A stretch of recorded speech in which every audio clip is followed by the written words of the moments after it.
You don't have to be religious to be familiar with the David and Goliath story, Cinderellas and underdogs. This is what we are experiencing today. With the background of 2021, where COVID changed the global landscape of the world and President Joe Biden becomes the 46th president in U.S. history, over in the eastern front of Europe, Goliath Russian military operations start to fortify and build their resources in and around the border of Ukraine, David, which causes, naturally, increasing tensions between the two countries. What is happening now these days as we're in about day 90 of the war in and for Ukraine's re-sovereignty? And what are some highlights so far? Join us now for this Liber-Tea exclusive where we unpack the current events of this modern war that is taking place on the Eastern Europe front but affects us all.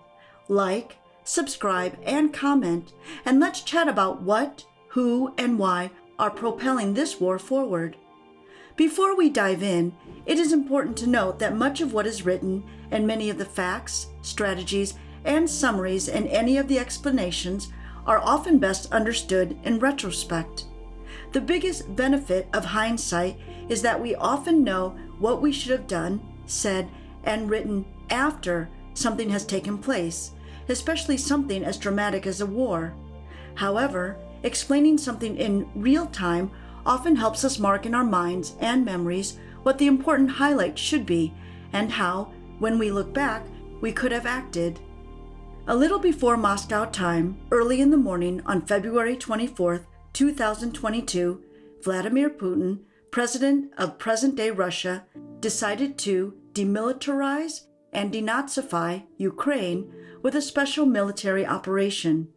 About this time, President Joe Biden from the United States deployed around 3,000 U.S. troops to Poland and Romania, NATO countries on the border of Ukraine, to fortify resources there and also reassure the NATO allies that a world power military is available. Not to be outdone, according to satellite imagery, Putin deploys the largest Russian positioning since the end of the Cold War.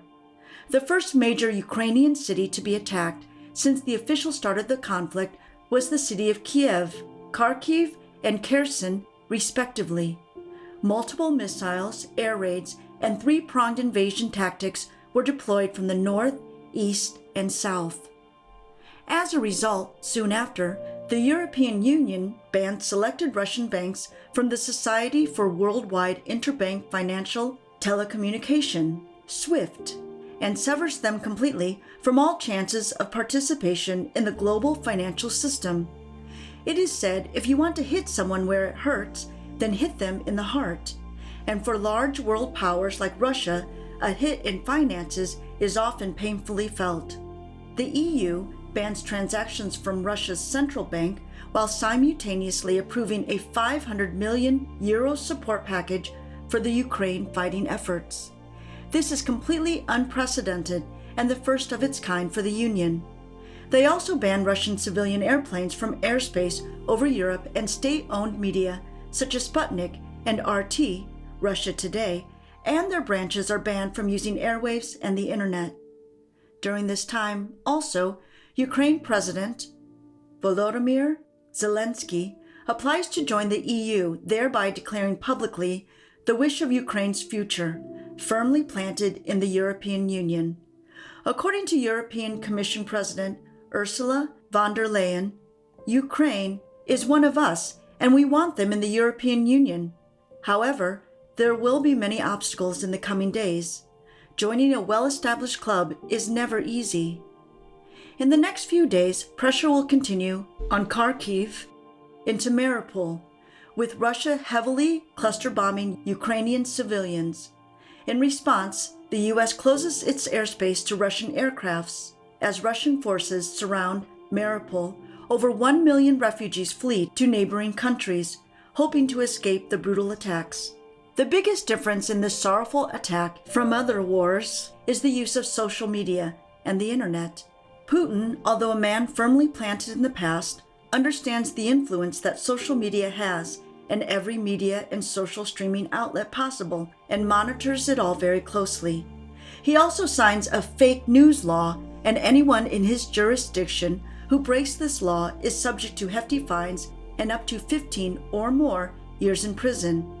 It is well documented on social media the absolute seriousness of these crimes and the penalties that follow for those who have already tested this. Freedom of speech does not exist these days for those in Russia, not by a long shot. The US and EU display a unified front by continuing to roll out plans to further decrease Russia's financial footing by unveiling a plan to reduce dependence on Russian natural gas by 2/3 by the end of this year through something called RE-Power EU and imposing a ban on Russian crude oil imports. What will this all accomplish? Well, hopefully it will bring a rise in oil prices up to 30%. Will this get Putin's attention? We'll see. The Ukrainian refugee situation more than doubles from previous weeks, bringing the total amount to over 2 million. On March 9th, Russian airstrikes hit a hospital in Mariupol. The justification for it? Russia declares that this hospital was housing radicals. Does anyone believe this? If so, then how can anyone still believe this when around this time, Russian military troops also bomb an evacuation way, blocking all humanitarian aid to Mariupol? To counter, the U.S. approves a $13 billion aid and military support package to help. In this time, the U.S. also warns China it won't stand for any variation of abating sanctions against Russia or any sort of material support whatsoever. In the middle of March, Chechen leader and loyalist to Putin, Ramzan Kadyrov, joined the Russian efforts against Ukraine, while the city council of Mariupol declares that over 2,500 people have been killed, including destroying an art school that was housing about 400 refugees. What a complete and unnecessary devastation from one man's ego. And Ukraine answers this egomaniac by rejecting Russia's ultimatum of surrendering the city and instead starts to push back Russian forces along the front lines east of Kiev and recapturing some settlements and defensive positions. Starting in April, world leaders are now declaring Putin's war amounting to acts of genocide and accusing him and his cronies of trying to wipe out Ukrainians' memory. What a horrific thought. However, if actions speak louder than words, then Putin's actions definitely speak for themselves and seem to reveal this exact appalling plan, which include in the region around Kiev 900 bodies of civilians, which were found after Russian forces retreated with 95% of these civilians dying from gunshot wounds. It is reported they were simply executed. These are only a few of the horror reports that Russia has inflicted and continues to impose on Ukraine. On April 21st, Putin declares that he and the Russian army have captured Mariupol. By May, United Nations Secretary Antonio Guterres is quoted as saying, "War is evil, and when one sees these situations, our heart, of course, stays with the victims."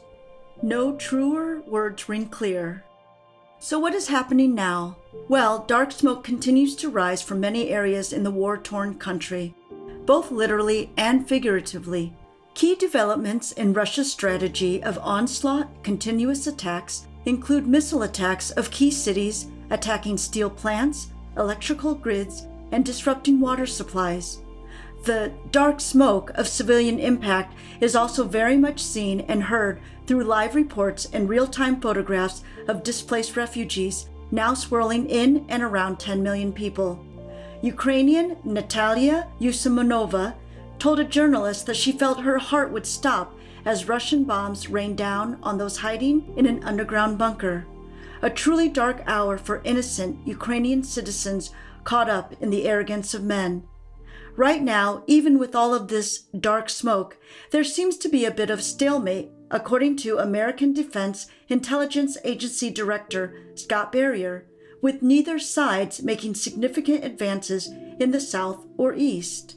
From the Liber-Tea perspective, it is amazing to think a Goliath country like Russia, that has a reported 1.35 million active duty military personnel, compared to the David country of Ukraine, having a meager 500,000 active duty soldiers, David is holding its own against the mean bully.